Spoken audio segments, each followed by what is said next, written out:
So in the previous video, we saw a conflict and I had to resolve that manually. That was because in the master branch, we were changing file A and file B. And from here, we also checked out a new branch. And in that new branch also, we were changing the same line of code, file A and file B. So if you look here, we updated file A version 3 master, we have more content. And in here, we made version 4 master. Same way we made change for file B too.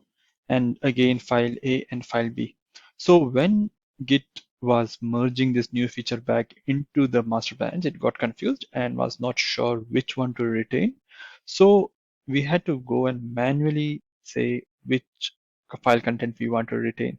So that's why there was this conflict, and you have to resolve them manually by looking at each one of them.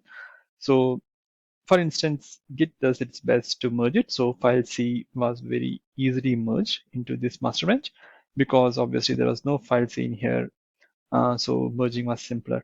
But when Git gets confused, especially when we make changes to the same line of code in both the branches, then when we merge them, then there is a high probability of conflicts.